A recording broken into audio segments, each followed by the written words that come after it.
Let me unmute here.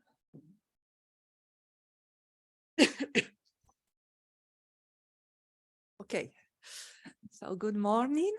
This tutorial is about data narratives, also called data stories or visual stories, and more generally, telling stories with data.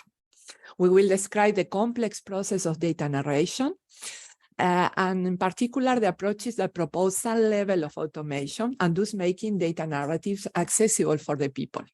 We will describe challenges and opportunities. Okay, this is a joint work with Patrick Marcel, myself, Veronica Peralta, and CM Aimer Yaya, that couldn't travel to Greece, but highly contributed in the preparation of this tutorial. Okay, I can. Okay, one second.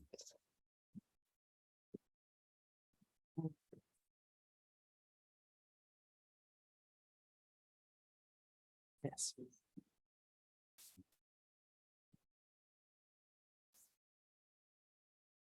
Everything's okay? Okay, so the goal of this tutorial is threefold. First, to introduce research on data narratives. Second, to draw connection with other research areas, especially data exploration and data visualization. And finally, to discuss open research and perspectives. So the overall idea of data narration is to tell stories with data, supported by data. Stories typically contain several messages, combining visualizations and explanations. This example is a data comic conveying several messages about climate change and the role of cities. So several key measures, accompanied by appealing visualizations, are transmitted to a general public. So let me present, concretely based on the definition of narrative, the classic narrative for used for fiction, for example. Let's define a data narrative as a structured composition of messages with two important differences with respect to classical narrative. First, messages convey insights over the data, and second, they are delivered with visual means to facilitate the reception to an intended audience. So let me present some other examples illustrating that a data narrative can take many visual forms. For example, a magazine article consists of a textual story with some visualizations that reinforce the messages. Donc, an annotated chart contains a strike visualization with several annotations and explanations. Infographics are also very typical. They contain several messages with visualization in a loose order, in a loose way. And actually, different types of media can be included, as video, audio, animation, and so on. In all these examples, we see the final product, the data narrative. This is the tip of the iceberg. The complex process of data narration is not visible here. If we consider this process, it can be seen as an instance of a data science pipeline. Data science tasks are typically arranged in 4 quadrants, namely data engineering, data exploration, model building, and exploitation. And what is interesting here is that data narration covers the 4 quadrants. Actually, data narrators must collect data, prepare data, do some data cleaning, and then explore data for looking for insights, sometimes building some models, doing a statistical test, and finally presenting all the insights in a visual way. So what can we do for helping the narrator? De Vie et al. Studied, well, how much can we automate this task? And it appears that some tasks can be very easily automated, as machine learning and some reporting tasks. But other tasks that are the most tedious need to more proposals for automation. So yesterday, the keynote, Juliana motivated that searching for data sets can take a lot of time. She said 25% of the time for a data scientist. It's also well known that data preparation and data exploration are very tedious tasks. But what is interesting that is this these tedious tasks are the ones that need for that are more challenging for automating, especially when for dealing with the intentions of the authors and when the validation of the insights to be transmitted. Okay, so data narration covers many tasks. This is a complex process. It generally starts by an analysis goal and a set of analytical questions that trigger the exploration of data. Or conversely, we can start by exploring some data sets and then posing questions. In all cases, there are insights that appear from data exploration that produce the messages to be transmitted to the audience. And then messages are structured and organized, building the plot of the narration, and then they are presented with visual means. In this crafting process in 4 phases will guide the tutorial. In particular, we will describe the main approaches for each phase. So the tutorial is organized in 3 main parts.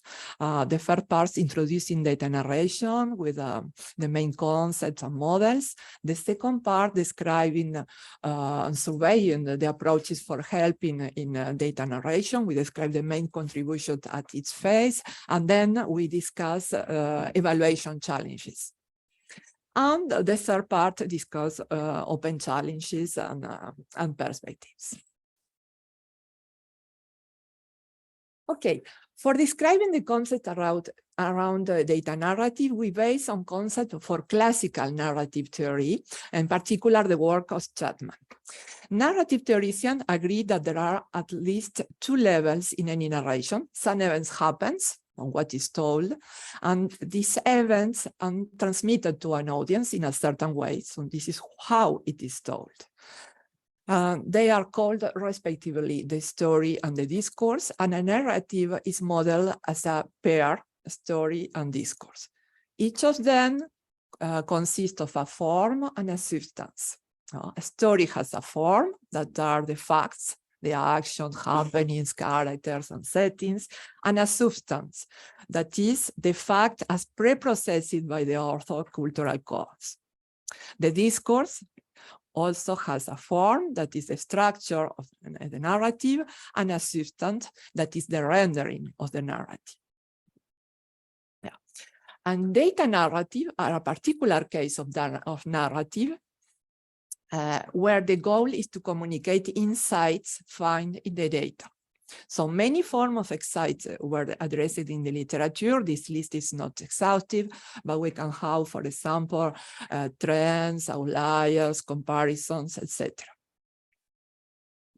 Then we borrow Chapman terminology and extend the model for narrative. Consider that a narrative must describe how the story is derived from data, and the discourse must allow visual messages to the audience. So we propose a conceptual model in 4 layers. I will not describe all the model, but just present the main concept. In the factual layer, we model the exploration as a set of collectors that allow manipulating data with various tools. Collectors can be queries, wrappers, models, and more generally, all programs that allow to interact with data sources and retrieve the data. And the insights that appear during data exploration and the candidates to participate in the story. Then, in intentional layer, models the author analysis goal, tracing all the analytical questions he poses that trigger then the collectors. And the intentional layer also model the messages, character, and measures that derive from insights. The messages can be thought as the answers to the analytical questions, and character and measures are highlight the important elements in these messages. So the factual layer can be seen as the objective layer, describing all the work around data exploration, and the intentional layer is the subjective layer, describing all the subjective work for transforming insights into messages. Okay, then the structural layer models the arrangement of messages in a structured composition of discourse elements. They are modeled by the plot, divided in actors, and then episodes. And finally, the presentational layer models the rendering of such discourse element. A visual narrative renders the plot, dashboards render acts, and dashboard components render episodes. Let's try a toy example to illustrate the main concepts and produce this portion of a narrative about woman and stroke. Okay, we can start by posing some questions. For example, is there any relationship between ethnicity and stroke deaths? Then we can evaluate some queries in order to try to answer this question. For example, a simple SQL query counting the total of deaths by ethnicity. So the query returns a result where we can see that Afro-American women had double chances of dying of a stroke than Native American women. So this is an insight. And this can lead to a message informing about the uneven distribution of stroke deaths by ethnicity. In this message, we can highlight some characters, for example, ethnicity, and some measures, in particular, the ratio of death for Afro-American women. Okay, then we can write an episode that contains characters and measures and find nice visualization to present this. Of course, in real world, things are not so straightforward. So let's come back to detail the data narration process. Okay, the first storytelling proposals consider a process with two main phases. The analyze phase that concern the exploration of data, retrieving insights. It's covered the factual layer and a little bit the intentional layer. And the present phase concerning the communication of insights. But there was a big gap between them. You collect insights and then you have to manage to build your story. So an important contribution was made by the work of Chen et al. That proposed a structuring phase for selecting, managing, and organizing insights. They also proposed to the back and forth among the phases. So nowadays, these three phases are pretty accepted, but there is still missing things. In particular, the factual and intentional layers are missing in the first phase, and actually the intentional concepts are quite missing. Especially analytical questions and messages are absent in this process. What, interestingly, are the most important concepts for practitioners. So while the literature focus on proposing novel structuring proposals, the practitioners, especially the data journalists, are asking for better support of the factual and intentional aspect. So we proposed a conceptual model in 4 phases, the one I motivated previously, that of course proposed an answer question phase representing the intentional missing layer, and also the possibility of starting the story by a goal and the question. But what is more important here is that messages appear in the story. Well, here. Before it was a matter of organizing and communicating insights. Now we can tell about messages. So, but before detailing what happened in each phase, let me just mention, okay, that there are guidelines for data narrations. For instance, data narrative design patterns were introduced to support the whole process and especially the phases of answer question, structured answers, and present. So now, Patrick, will start the part 2. Yeah, hello everyone. So that's the part 2. We are now going to have a look at the different approaches to support what is actually done in the different phases of data narration crafting. By the way, if you have questions, please feel free to interrupt anytime, right? You're just between us. Next to the microphone. Yeah, the thing is that there's nobody connected, so I feel allowed that like staying like this, and I don't like to be sitting while presenting. I think that you can hear me in the back, right? Okay. So let's start with the explore and answer question phase that are quite tightly connected, and this is why they will be presented all together. So it's no wonder I would say that the explore phase is the most time-consuming, demanding, tedious phase, because it goes from the choice of the data set down to the extraction, formulation, and validation of insights by means of applying collectors on the data set. If you remember what Veronica said, collectors are actually, well, collector is a generic term that includes the query that you can send to the data, the data mining algorithm, model building, and so on and so forth, right? But the thing is that if you want to tell a story, you are not meant just to convey insights. You are meant to craft messages from the insights, right? And again, insights are, well, it's pretty much clear these days what insights are. They are of many forms, as Veronica mentioned, by comparisons, outliers, trends, and so on and so forth. So there's been work, especially in the data visualization, data exploration community, to characterize the insights and even to have a rough idea of their frequencies in successful data stories. And actually, there were proposals to automatically extract as many insights as possible from a given data set. But still, we are not telling stories, we are extracting insights. And this is why we want here to underline the importance of the answer question phase that is more about the intentions of the data narrator. Intentions being, well, what is the overall goal of producing the narrative? What are the hypotheses?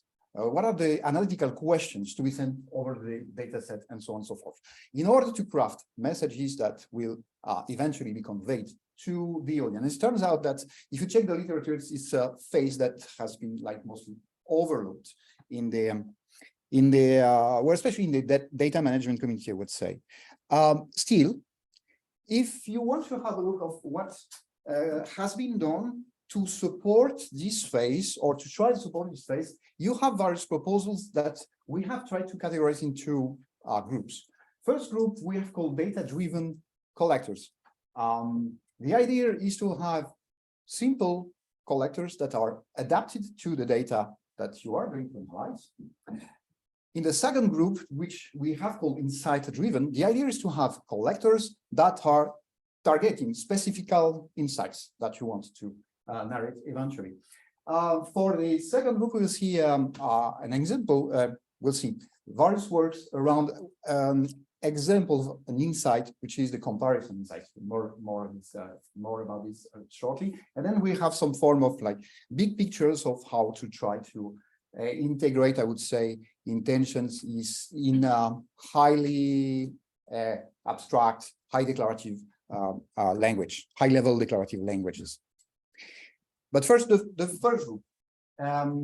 So, data-driven collectors it's the idea of having simple collectors that you will combine one with another to produce what we could see as being explorations. So automatically produce explorations by combining simple collectors. So let's take the first word, which is probably the first work ever done in the data management community to actually come up with the automatic crafting of explorations. Again, I'm not talking about narratives, I'm talking about explorations. So this work in Sigma 2020 is the idea of having very simple collectors adapted to relational data. And simple collectors, in Hatena you have three: filter, group, and back. Filter is basically your where clause in SQL, or your selection operation in the relational algebra, if you will. Group is your group by and aggregate operator, and back is a collector that actually goes in another direction for exploring your data set. And with Dora, a second work is pretty much the same idea, but it differs in the collectors that it had, because the collectors are actually adapted to galaxies. It's the idea of exploring stellar objects that are automatically collected by telescopes and gathered in the SDSS sky survey, huge database. And the collectors are, well, you're quite similar to the regular roll-up drill-down operations for the first two, or specific to galaxy exploration, so adapted to what the astrophysicists would do, actually. And if you open the hood of Dora, the second one, but it's pretty much the same idea for the first one, it's actually using machine learning, and more specifically reinforcement learning, to train explorations, actually. So you have this offline phase where the reinforcement model is trained to automatically produce explorations, and then you have an online phase that lets the user interact with the pre-trained explorations. That was for the first group. In the second group, for the insight-driven collectors, so let's focus on one particular insight, which is the comparison insight. What are comparisons? Well, in their simplest forms, comparisons are, so here you have an example for multidimensional data. Comparison is the idea of having two series of data that you are actually going to compare, right? So for instance, here, that's the sales of various products in France compared to the sales of the same products in Italy, let's say. But still, that's only one form of comparisons. And you can have many forms of comparisons.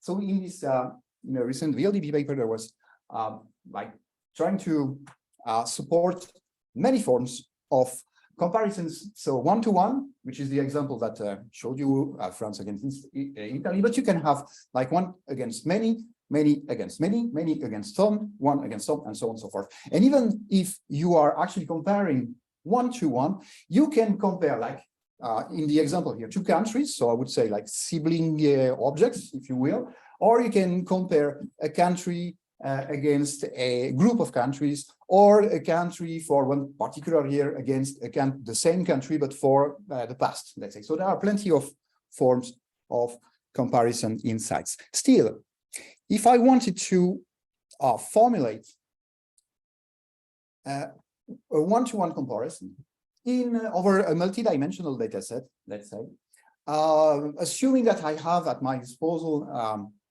basic atomic multidimensional operations, roll-up, drill down, slice, dice, and so on and so forth, I would probably need many compositions of these atomic operations. So it's better if instead we have one assess operator that does the comparison, and on top of that, it actually, this collector actually tells you if you are like doing well, because the objective of comparison is to have some form of like what is going on. Does the comparison show that I'm being good or bad, or in between, right? So it's better if you have one operator, the assess collector, let's say, and then a clear semantics for this operator that's meant to do some comparison. And the good thing is that, well, if you have the operator, if it's logically defined, and you can have logical optimizations, and then eventually you can have physical optimizations for that, right? So that's for the one-to-one comparison, basically. And in this VLDB work, VLDB 2021 work that I mentioned just before, they have this idea of doing, well, more or less the same, but formulating comparison in SQL. So that's the same idea holds, right? If you want to express comparison in SQL, you would probably need a query. I mean, it's doable, but you would have a query that has like joins, group bys, unions, subqueries. So demanding, like time-consuming operators, complicated operators, if you will. So it's better to have a dedicated clause in SQL. So in this work, they are proposed to have add a compare clause to SQL, right? And if you have this clause and the semantic is well known, then you can have, again, dedicated, specific, logical, and physical optimizations for this code. So that's pretty much the same idea as before. And you can take a little bit forward, if you will. There was even a very recent proposal to have algebras, to have an algebra dedicated to comparison. So this is the idea that you have a way to extract views over the data that you can merge, that you can summarize, extract model on, specifically for comparison purpose. So comparison dedicated algebra, if you will, or languages, high-level languages, if you will. And again, we can take this one step further, and that was actually the idea that we had with Panos Vassiliadis, who is at the back of the room here, and Stefano Resi from the University of Bologna, to have a highly declarative language to specify intentions. And actually, it turns out that if you want to do this, probably you would have to rethink what an answer to a query that you can now call intention, if you will, is. So the answer could be something like, okay, we are doing data exploration, so you have to show the data, but you can also automatically extract models from the data, or compute models from the data. So here, I don't know, clustering, let's say, or regression. Show the models because they are meant to highlight what is going on in the data, right? And that is the idea of mixing models, patterns with data that is not new, but that has never been, to the best of our knowledge, never been formulated so clearly. So doing this, the form of the answer, like I said, is about data models and insights. And then with this, you can think of what are the intentions of the analyst. And it turns out that, okay, one of them, the assess, is exactly the assess operator that I've showed you before. You can have like describe what is going on in the data, explain why am I seeing this, and so on and so forth.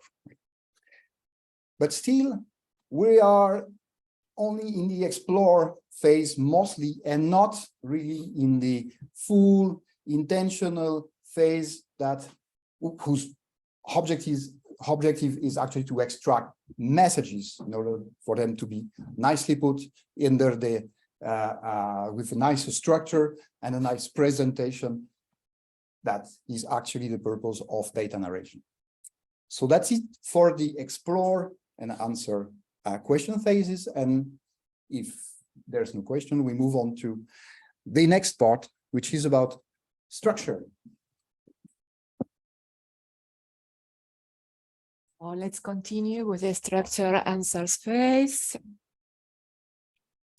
So it concerns identifying the audience and selecting messages that are appropriate for the audience, because same story can be told to several audience, and not all messages can be appropriated for everyone.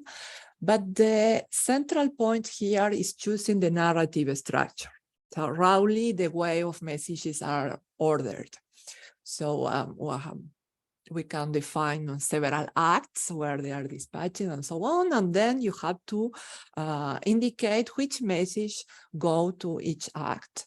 So this is a matter of arranging the narrator thought into different layers, into different sections and subsections that we call acts and episodes. And then writing what happened in each act and episode is also a matter of ordering messages inside the acts. So in the following slide, I will further describe the concept of narrative structure and the ordering and transition among messages, but finally describing some tools that automate such tasks. So choosing a structure only means choosing the way messages are arranged and ordered. So there are many types of structure. It's inspired from several research areas. Firstly, classical structure, frequently used for fiction, can be reused for data narrative. A good example is the Freytag pyramid that organizes the story in 3 acts. So we have a first act of setting that describes the background and main concepts. And then more insights are chained until the main insight, raising the climax. And then a third act concludes the story with further concluding messages. So other structures come from the practice, in particular for data journalists, and Kosara points that the inverted pyramid is the most used one. So here we have a first act with a title and a first paragraph, typically, that transmits the most important information. So knowing that some readers stop reading after the first paragraph, all the messages that contains the information that the readers must know should be here. And then we can have one or more acts introducing more details for the interesting readers, and a final act concluding with information that is nice to have, but it's not critical to know. So other structures come from the visualization community, especially the work about visual storytelling. I will present two structures. The hierarchical structure organize messages that have common elements, for example, a common measure or timeline or geographical zone and so on. And the parallel structure uses several sequences with the same transitions and is used for comparing elements. For example, comparing two political candidates doing the same sequencing of messages about both of them.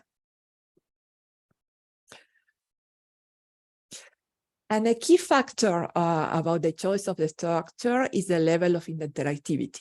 On the one hand, we have author-driven structures. For example, the inverted pyramid, where the author chooses the order of the messages. So this is a linear path. We have a lot of explanations, but finally no interactivity. On the other hand, we have reader-driven structures. For example, a hierarchical structure with links that can be followed in different orders according to the reader test. So here there is not a pre-established order of the messages, so few explanations, but there are high interactivity. And in the middle, we have hybrid structures. The most known one is the Martini glass. So the starting point is author-driven. So there are a chain of messages that, in the order that was chosen by the author, but then there are plenty of possibilities for continue according to what interests the reader. So it's kind of mix. Okay, once the structure chosen, the messages are arranged in one or more acts, and we need to order the messages. Okay, let me describe some works that surveyed the most common type of ordering. Okay, Bremer et al. Identifying 40 types of ordering characterized by 3 dimensions: the guiding visual metaphor, or linear or grid, the scale, for example, a temporal scale that can be chronological or relative, and the layout, unified in a single timeout or faceted into multiple timelines. So they lead to 14 type of ordering that was found in success stories. One et al. Also surveyed examples of infographics that were success stories, and they found that more than half of the cases, the story was organized in a random order. In a quarter of times, they used a sequential ordering, and in the remaining 22% of time, they used the sequential structure organized in multiple series. So, she et al. Also studied the insight types that are most frequently used as starting points. For example, value, trend, categorization, and so on. That's the type of insight when you start your story, and the transitions that are most for pacing from one insight to another, the transitions that are most used, and in particular, what type of transitions follow each type of insight. So, they use, later they will use this for recommending the insight and the order of insights. So another work is time transitions, the one of Ullman et al. And this is done from the cognitive point of view. They identify 5 types of transitions, the comparing the measures, comparing dimensions, temporal changes, and changes of granularity. And with some user studies, they found that the temporal transition is easier to understand, cognitively easier to understand than the changes in dimension and measures, and this latter to the changes in granularity. Okay, let me mention 2 words considering particular type of orderings. So Lehn et al. Studied time-oriented ordering. They surveyed 80 time-oriented stories and found that there are 6 salient patterns of narrative ordering, the chronology, and 5 types of anachronisms. And with a crowdsourcing study, they found that anachronologies, especially Trivak and Trailer, have the potential to make more expressive stories without hindering the comprehensibility. And yes. Trace back and trailer. So trace back, you start. We start with the final result, and then you start showing how you achieve the result.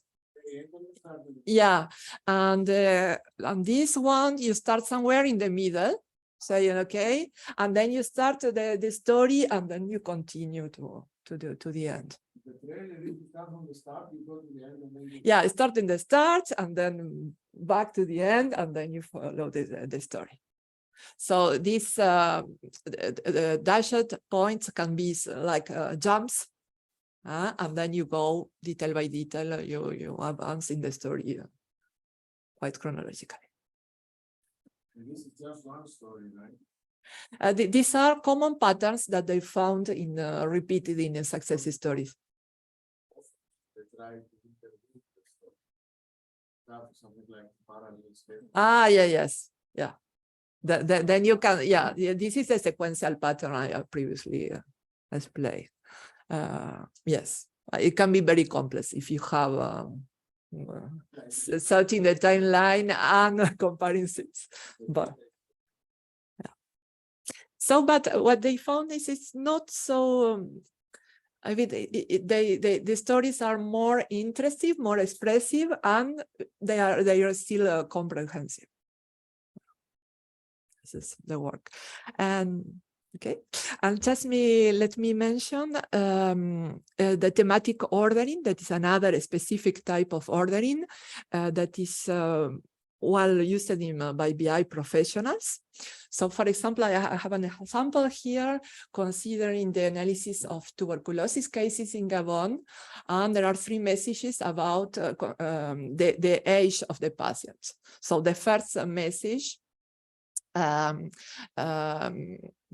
highlights that patients having between 20 and 34 years old are the most of the cases are there.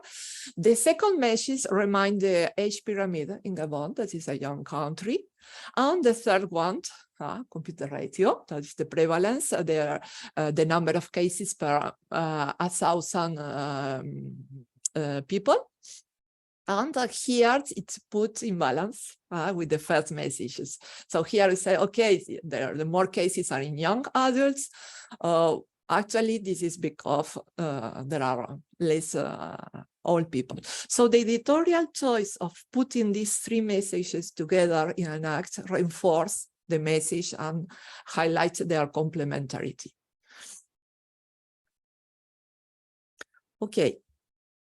So now let me quickly present what automatic storytelling tools propose for the structuring phase. I will start with the simple one, DataShot. As we can see in the pipeline, DataShot extracts some insights.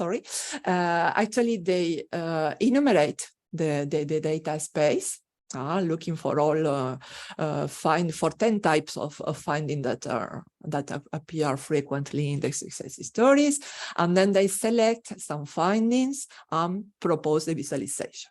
There's very little that is done for structuring. Is done here. They group together findings that they have the common measures and descriptive elements, and then select some findings balancing interestingness and diversity. But the messages are presented in a random order. This is the work that found that most of the time the stories propose a random order that can be later be reorganized in order to fit the sheet. Well, so this first tool proposes messages in random order.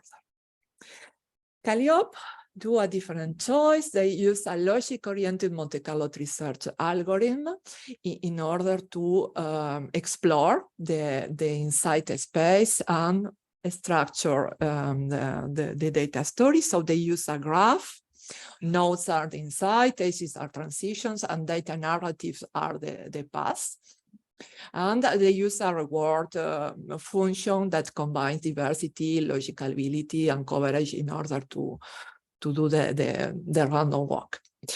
So they proceed as follows. Initially, it randomly generates a set of insights of type that are frequently used at starting points, and they take the most important one according to the reward function. And in the algorithm iterates in 4 steps.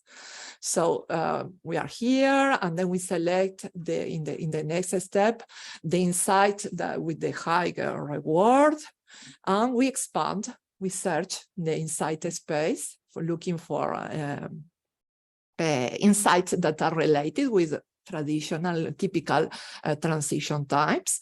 And in the simulation state, we go some step forward, looking for the paths that have the biggest reward. And then we update the weights.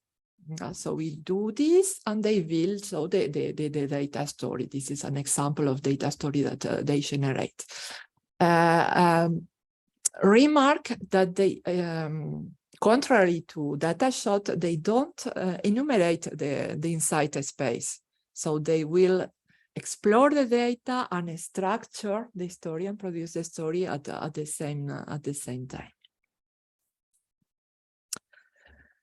Erato also deals with transitions. Here again, note there are a graph, the data narrative is a path, the nodes are insights and edges are transitions. But the difference is that they take as input some of insights provided by the user. These are the black nodes. And they propose an interpolation algorithm to insert insight and smooth the transitions. So they proceed as follows. They project insight in a vector space based on an embedded.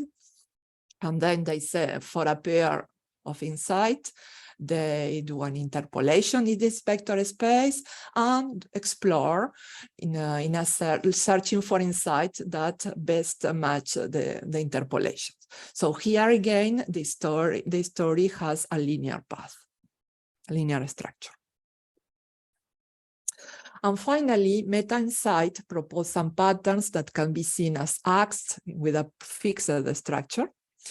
So first of all, meta-insight looks for mines for insights, for interesting insights, and then generalize some dimensions, looking for insights that are related in some way. For example, I'm producing what they call meta-insights. Let's see an example. So here, an insight was for Los Angeles, April has the minimum sales.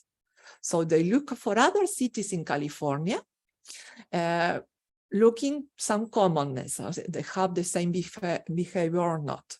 So they find that most of the cases, cities have the same behavior except for San Diego. So this is the reported meta-insight.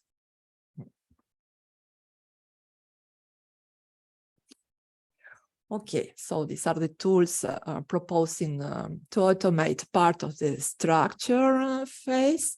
Let me briefly see some presentation approaches.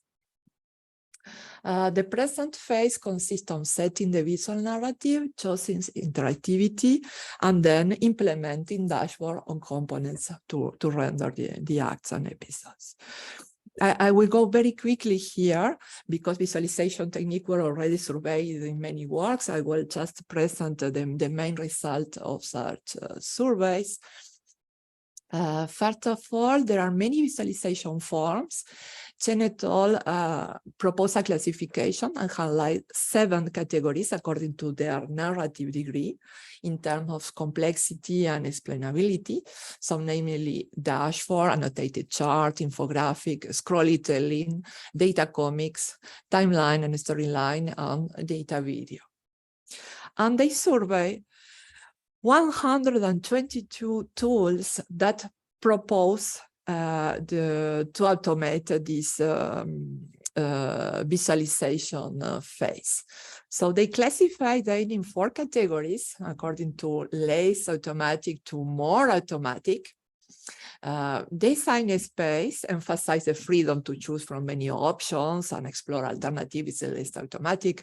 Authoring tools encapsulate key software functionalities, and AI-supported tools propose some functionalities for learning and suggesting automatic visualization, and AI-generated tool go further as the user is no longer needed in the generation process.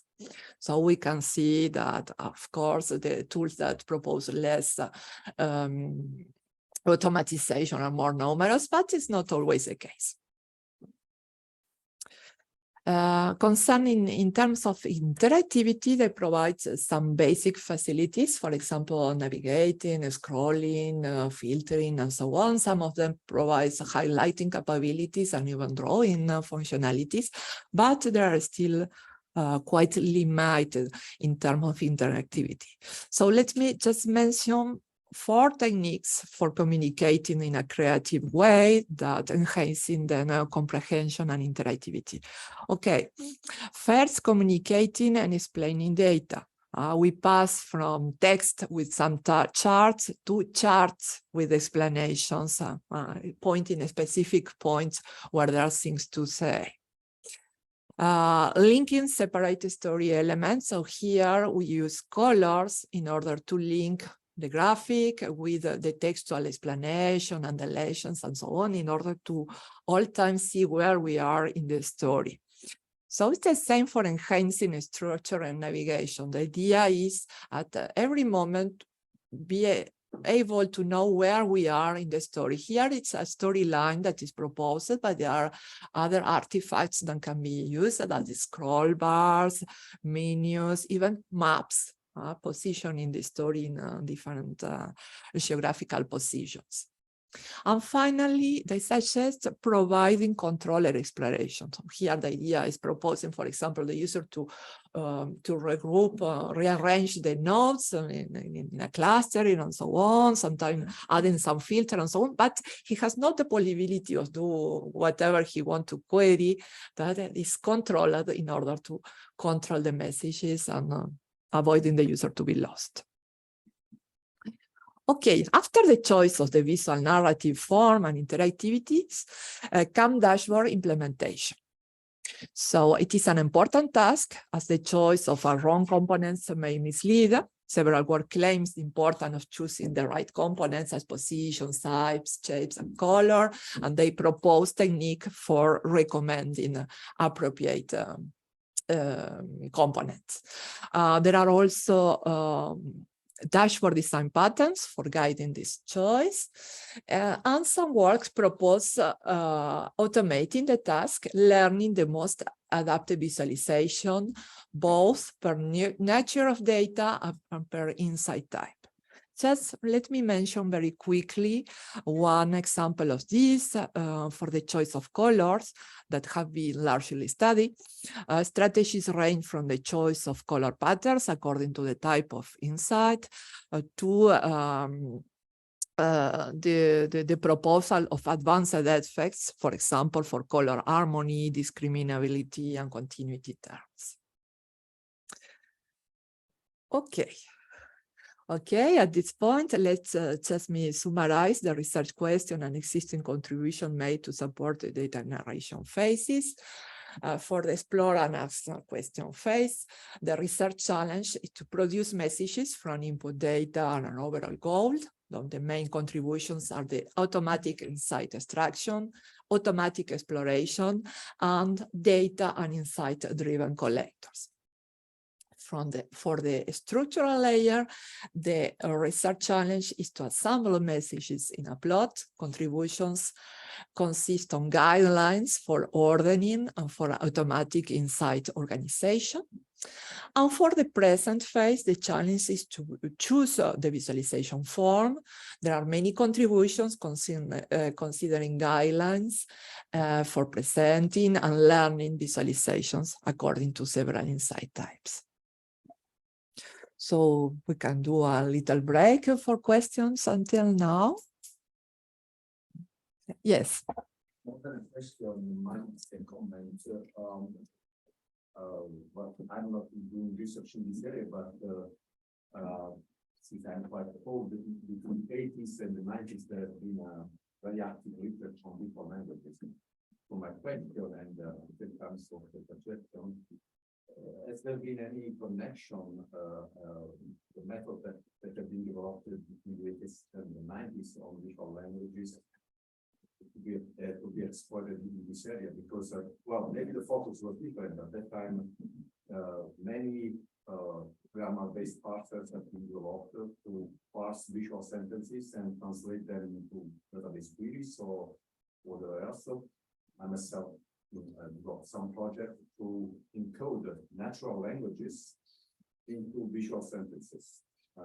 That was used for speech impaired people. So if you want, we can discuss that later.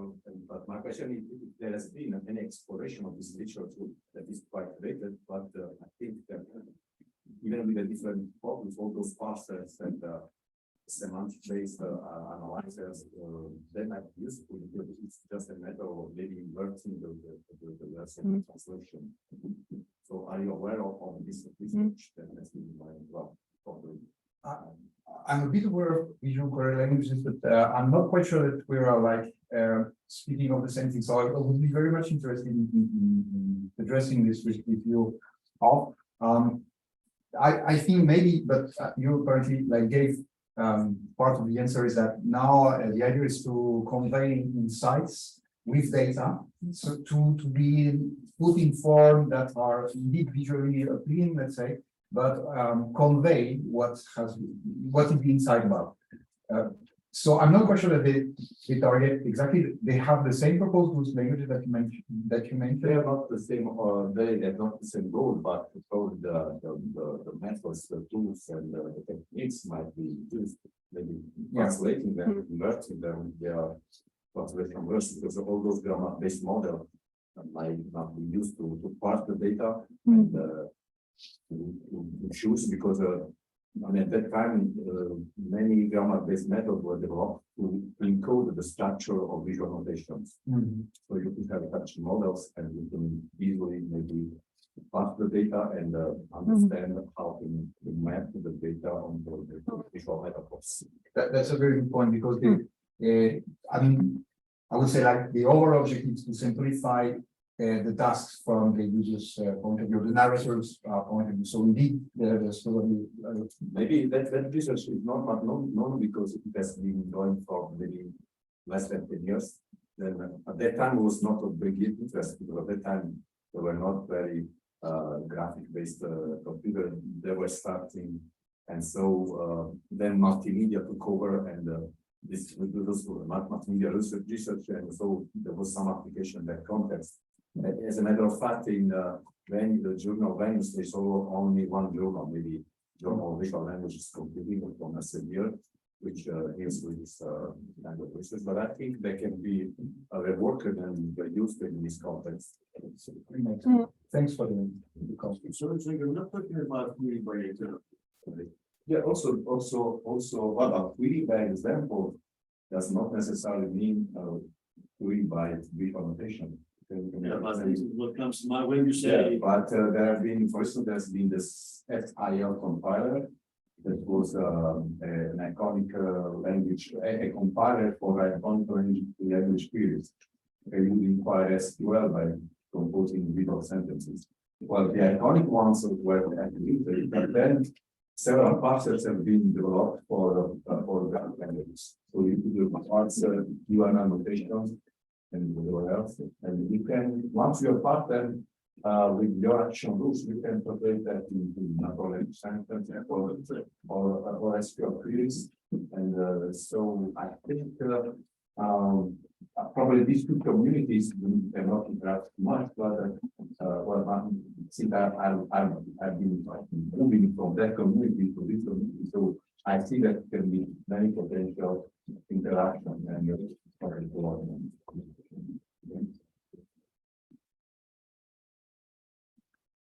and there was also a European community, many Germans, many Chinese, because they were introduced by Chinese because they needed to do to pass their language. It was quite useful. Okay. So, in that sense, it's not. But I mean, they are more than what I think we speak of that. yes. So they think. Now there are in the same line there are works for writing queries based on natural languages, expressed in natural languages. This is quite a hot topic in BI. It's not the same, but finally the idea is how to translate intentions of the author expressed in different ways to queries exploring the data.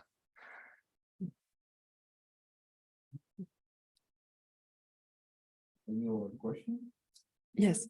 Thank you so much for your presentation. It was like really interesting. It's more a question like from a diversity and inclusion perspective. I'm wondering like how do you feel data narrative when you come for an audience that has like different levels of data literacy? Like do you have like any strategies or techniques to adapt the messaging? These are the first two steps in the structuring that actually there is very little general work. In some communities, they have techniques. For example, in health domain, in public health, they do some risk analysis. It's not for inclusion, but they say, okay, some messages, if you give to the population, it can be quite dangerous even. So they try to evaluate at which, to what extent it is good or not to provide this kind of information to the general public or not. But also this idea of selecting the messages, it's a matter of complexity or just being adapted to the audience. Some messages can be too technical or not. And you can deal with this also presenting the same message in different way with more visual or with different metaphors in order to go for the same audience. Sometimes we see the same kind of messages, for example, for children, but that is just explained differently. This is why you have the different layers, right? You have a message, and then you make an episode, and then you say sensitivities you might have. So this is why you have the different layers. I think we were going to address actually part of your question in the perspective, like how to have personalized or more inclusive, let's say, narratives, right? But as far as we know, this is quite an open question, right? So let me go back to the floor. And just before entering the last part of this tutorial, which is about perspective, briefly mention that we have clues on how to evaluate the quality of so either the final outcome of the narration process, which is the narrative itself, or the steps of data narration, the process. So first of all, we are the data management people, right? So we know that if we want to evaluate something, we can think in terms of benchmark. Benchmarks are essentially like metrics and protocols for using this metric. So if we are to think about what metrics could be used to evaluate the quality of data narratives, well, there's been a recent proposal to actually group these metrics in three different categories: human, system, and data. For the human metrics, what's been quite popular in data visualization, information retrieval communities, it's the idea essentially to get user feedback that can be either explicit or implicit. So quantitative, qualitative. Quantitative is supposedly more objective metrics, while qualitative is more about explicit user feedback that you can collect, let's say. As to the system metrics, again, in data management, we are quite familiar with system metrics in the sense that, well, just think of those that you can find in the TPC benchmark, right? So it's essentially resource consumption, like resource can be time, resource can be money, resource can be space, something like that. So I'm not going to talk a lot about system metrics in what form, but it's obviously also relevant. And data metrics are actually quite popular in data mining, exploratory data mining, and also data exploration. It's the idea to actually try to quantify how interesting a piece of data is. A bit more about that very shortly. Now, if I were to evaluate the narrative itself, so there have been many proposals, especially coming from the data visualization community, using human metrics, quantitative, qualitative, just like look if the user are happy or not. At the extreme, you can also have Turing tests, like if your narrative is produced automatically by some system, just ask the user if they are like similar to what an expert narrator, human narrator would have generated. Right. Quite straightforward. And actually, it turns out that in the data visualization community, there's quite a lot of literature on how to evaluate interactive visualization systems by means of not only human, but also data metrics. Are the system able to convey, say, all the insights that are supposedly hidden in the data sets? And then they explicitly mention in this community that be careful, you would encounter many trade-offs there. The one that comes to mind quite evidently is that if you characterize the data with models, the models can be complex but less intelligible, less explainable, or it can be simpler, but it may not fit the data very accurately, something like that. So this kind of trade-off.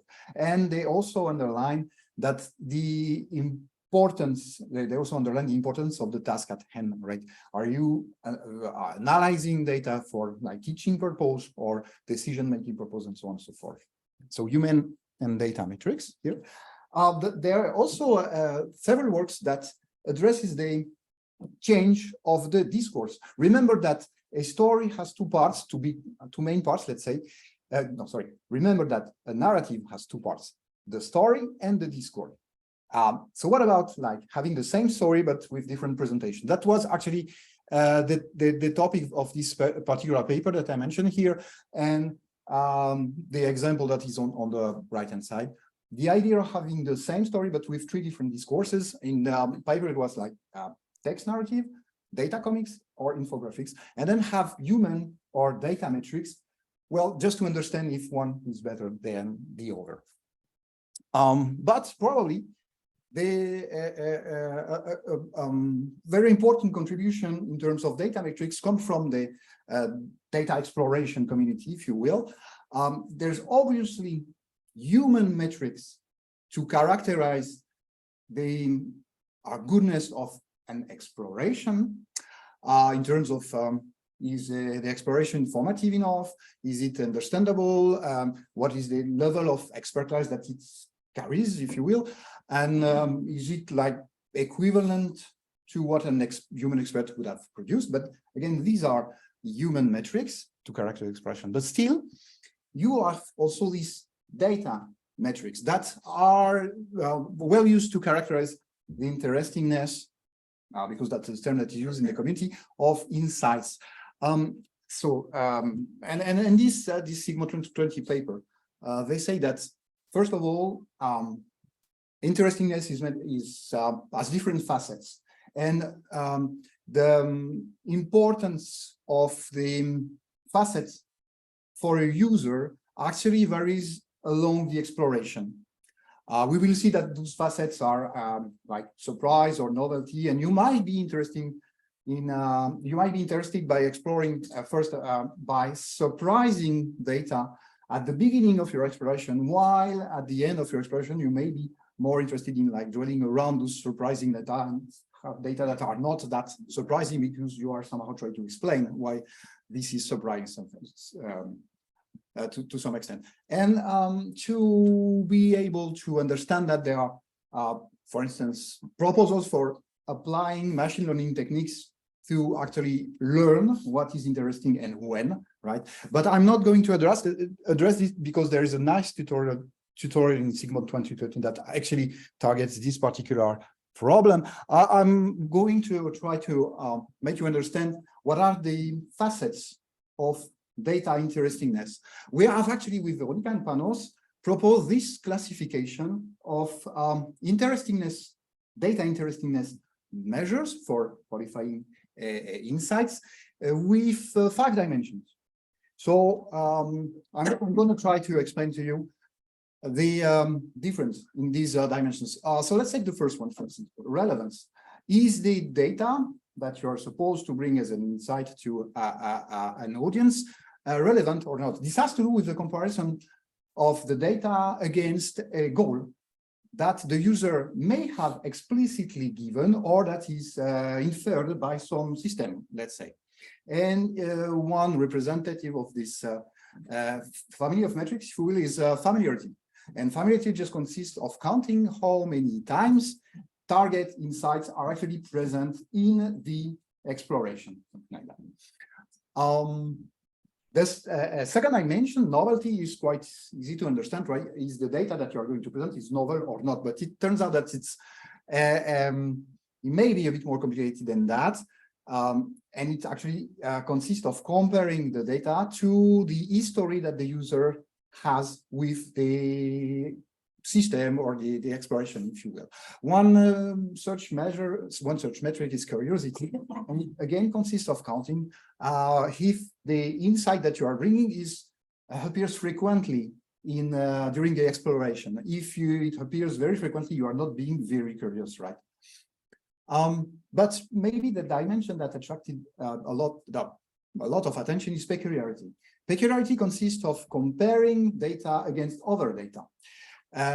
To quantify how important is this data in like standing out, if you will, or being representative enough. 2 metrics here that are worth mentioning is, first one is significance. Significance consists actually of quantifying, if possible, if the insight is actually statistically significant.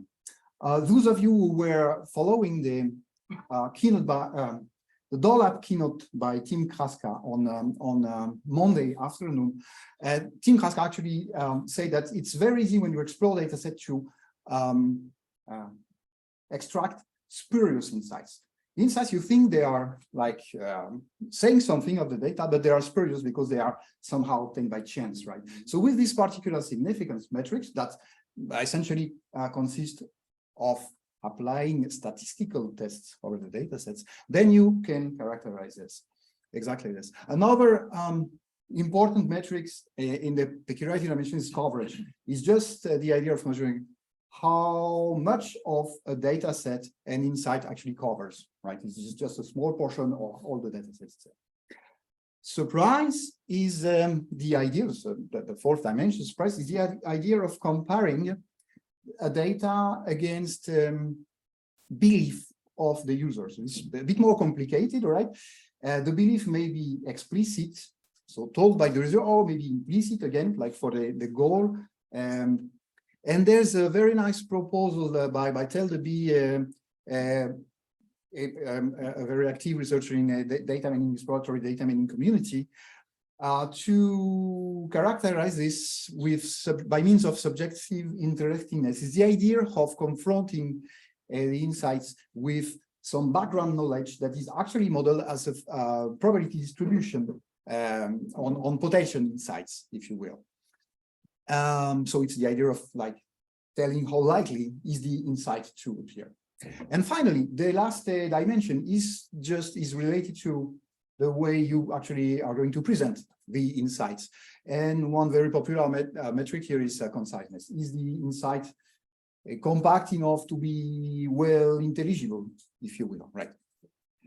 And it turns out that if you are having a look at those works that actually proposed one or more metrics and the way they combine them, well, first of all, be aware that this list is by no means exhaustive, but these are some salient works that did that. Well, you can see, first of all, that there is not one consensual, I would say,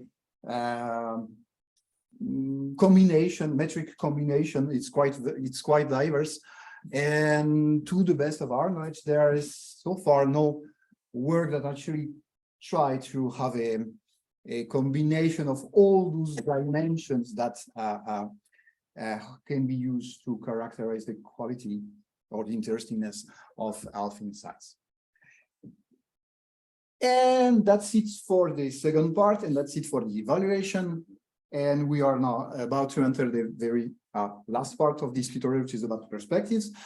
We hope that by now you are convinced that data narration is a very hot, exciting topic.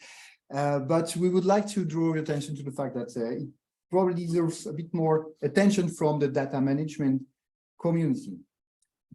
And that leads me to the list of open questions that we have put there with Veronica and Sihem for the research directions, if you will. And we have grouped these 5 research questions in 2 categories. The first one has to do with the idea of treating data narrative as first-class citizens, if you will. The second group is more about trying to shift the perspective to a reader, to the audience of the narrative, to attach more importance to the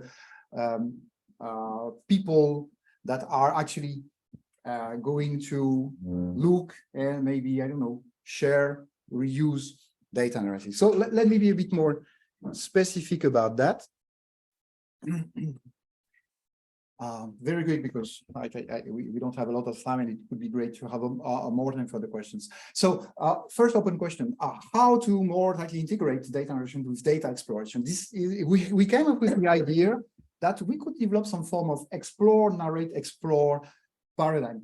The idea here is that, you know, I put again the process here with, you know, you can enter you can enter in the explore, answer questions phase, and then you produce your narrative, you have the present phase, and then you exit, right? And then you just publish the narrative, and that's it. But we think that no, it could be great to have this loop back to probably the answer question phase to say, well, narrative is not a final outcome that is just like, okay, we treat it, put somewhere, and then that's it. No, probably the idea of this explore pattern is, as I said, to have data narrative as first-class citizen for us, data management people.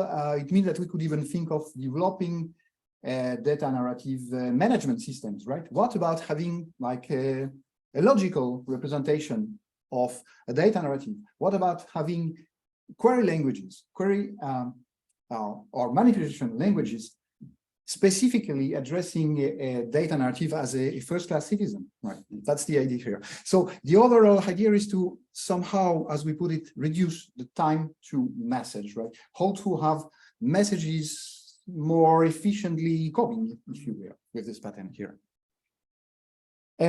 This also has to do with being able to have a form of consensus of what is a good narration. So how could we actually benchmark data narration, the process of crafting data narrative, right?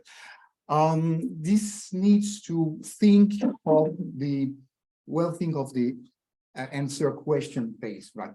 How to express goals, how to treat goals, what is the goal of the data narrative, how it should be used, and so on and so forth. So does it mean that we should try a definitive way of combining human, system, and data metrics, the type of metrics that I just mentioned? Do we need to have new human metrics for that? And we mentioned here some metrics that have to do with textual narration, like completeness. Is the narration complete with respect to the domain it addresses? Is it timely, and so on and so forth? So that's for the first two open questions. And next, how to shift towards the more user, reader-driven narration, if you will. So the thing is that narrative should convey insights, right? But maybe it's good also to include in the narrative itself the why and the how these insights were found. And that actually concerns the different phases of data narration. For the explore phase, you could like say how the insight is found. For the answer question, say why this particular hypothesis was made on the data set. Structured answers, how a particular ordering is chosen. Presentation, why this visual metaphor is actually chosen, and so on and so forth. So there is a link between narrative as explanations, because this could be part of the narrative themselves. Right? And then there's the idea of so shifting the attention to the user, how to personalize narrative, how to reflect the diversity of the user. That was a very good question, but we are not that ready to answer, because it's, to the best of our knowledge, is still a very open question here. And that's also the idea that we could put this way. Instead of entering in the explore or answer question phase, you could enter in the present phase. Because with this, again, explore, narrate, explore pattern, like you enter in the present phase, and you may want to actually go back to the previous phase so to rearrange the narrative. And finally, last, probably longer term objective is to, well, take into account the fact that you have multiple readers, that you may have multiple authors, that the readers can be author themselves of the narrative, right? And well, trying to reconcile the different perspectives, readers or reader perspective or author perspective, would probably be very useful in reconciliating different insights, different messages, complementing message with one another, identifying outlier messages, for instance, and so on and so forth. And with this, finally, I've reached the conclusion of the tutorial. So sorry if we have been a little bit like taking too much of your time. This is now answer questions phase, but practical answer questions phase, because if you do have questions, we are here to do our answer in this phase. Oh, yeah.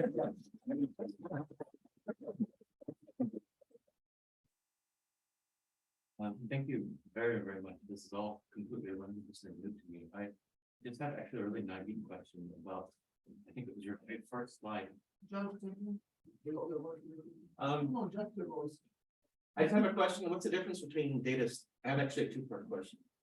So you hear often about data storytelling. And is there a difference between data storytelling and data narration? And then I have a second question. Yeah, as in every domain, there is some terminology, and sometimes data storytelling is synonymous of data narration. Sometimes it can be as the presentation. In some works, they say, okay, we do data analysis, we keep insights, and then we storytelling. But there are other works that just use this. Is there a reason that The slides in the Chapman. Oh, yeah.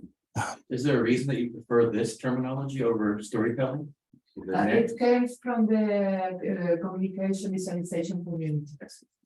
It's a the word the part they interested to the topic before the database community. So my follow-up question is, in your definition of narration, there's two parts, and the second part was conveyed through the visual means. And I'm wondering how crucial that is. Could it be replaced by some other means? And I just did a quick Google search. So the World Health Organization says that there's over 2 billion people out of how many people are who are visually impaired. And over 1 billion of those are people who just don't have access to medical care. So it's like a huge part of humanity can't participate in narratives if they're defined in this way. So I'm wondering how crucial is the visual part? Okay, it's the term visual appeared in contrast to just queries, just data. Seeing the data in a cluster, it's complicated. So let's put some visual things to make the data really clear to the audience. But of course, it's not necessarily a matter of making some graphics. It can be, there are a lot of text and explanations that go there. I don't know, if it's just only text, it can be text. Or it could be like read out loud, like an audio form or something. Yeah, there are a lot of things in audio. There are some narratives that are produced as a video, for example, when you have things that appear and tell you visually the story, and there are a lot of explanations orally. Only audio, I don't know. Probably, but it's possible. Text to audio is straightforward, right? I mean, you manage to produce a story as a text, then text to audio is pretty much straightforward. But by the way, this is why you have the different layers. If you end up in a story, then you can replace the final layer with something else. Yeah, let me just mention that when we came up with this definition of that data narrative, maybe we were biased by the fact that at that time, when you look in the literature of data narrative, it's actually like conveying the insights by means of visual appealing metaphor. But I think that the goal is not to be visual, I mean, in general. The goal is to convey insight in a form that is adapted to and can be well received by the audience. Yeah. So your question fully makes sense. Thanks for the explanation. So a lot of the insights we try to convey are not completely reliable because there may be lots of data quality problems on it.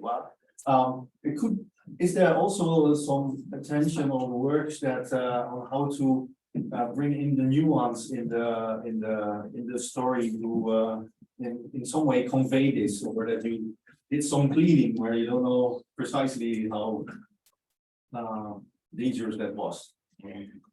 So let me just be sure that I understand the question perfectly. So if the idea is to try to identify if the insight is novel or not novel, or spurious or not spurious, then you can use like metrics or invent metrics that were proposed to try to qualify automatically this. But I'm not quite sure that this is your question. No, it's more thinking. So for you have the example with black 57%, but due to some data quality problems or some cleaning actions that you did, it might be something entirely different. So like 60 or perhaps even below 50, who knows? So how is there work that kind of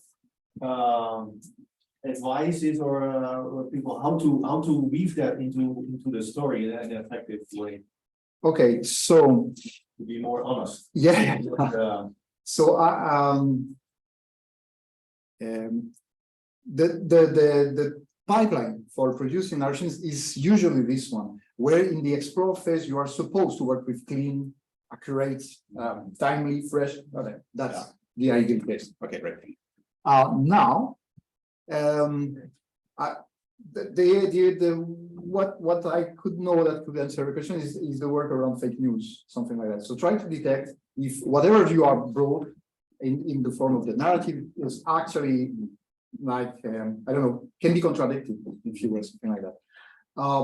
So probably what they have done in this area could help here in order to model, to have more semantics, if you will, in what is conveyed. I don't know if I'm like being clear or. Yeah, but remember that it's quite cyclic, the answer questions and explore phases. Because when you explore, okay, I have an insight.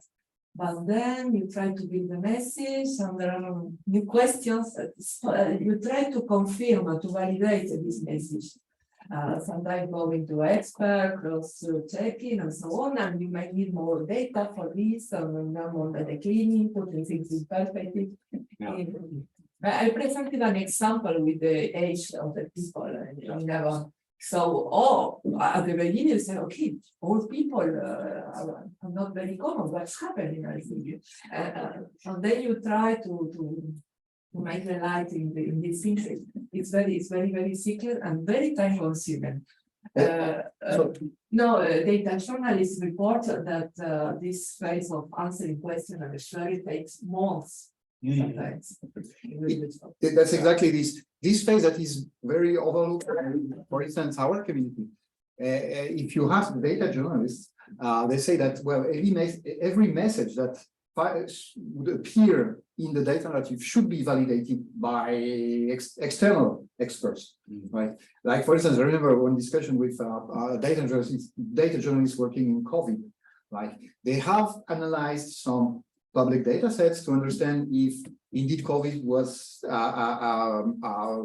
very lethal compared to what was happening in past years, right? And this journalist, he said to us, yeah, of course, before publishing this, you need to have like the statement by the dean of the faculty of medicine that actually validates what has been found in the data set.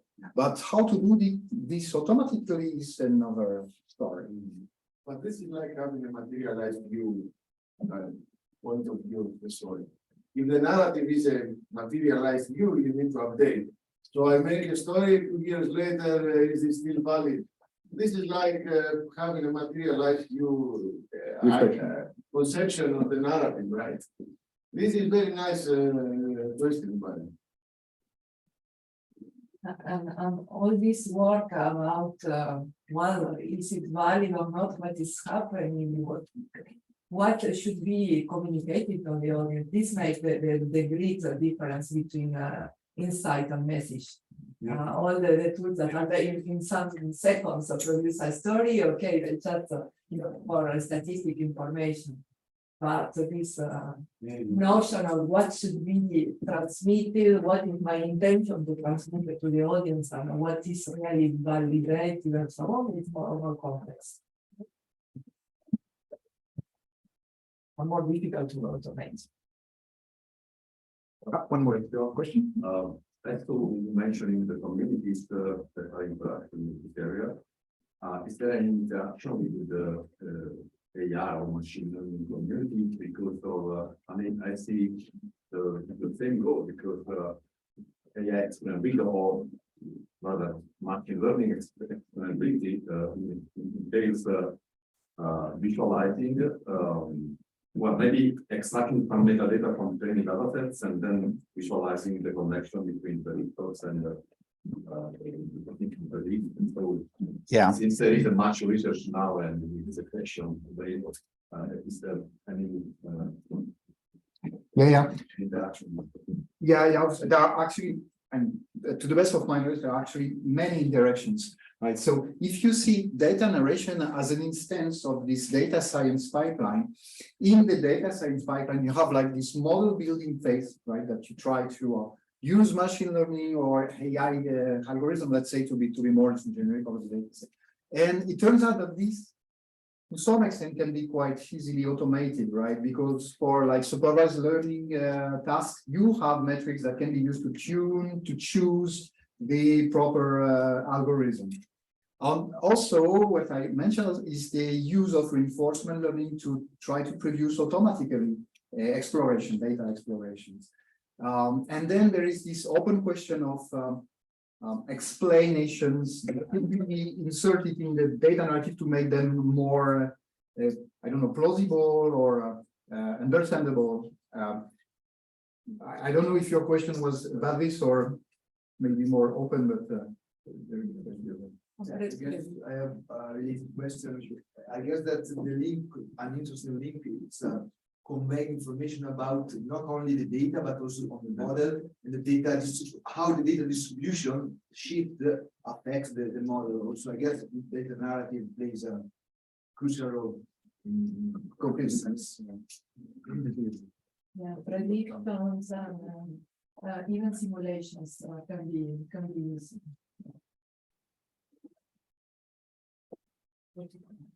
Well, I guess that's it. Thank you all very much for it's very interesting. Thank you very much. Will your slides be online? Oh, I'm not sure, but they are not. It's recorded. It can be Yeah, so I'm developing a new course. This is all new to me. I'm developing a new master's course in knowledge engineering. And one of the lectures I want to develop is data science. And so like gathering all the material I can to learn about this space. Thank you very much for, it's like perfect timing for your. They are not. Yeah, we are putting some. This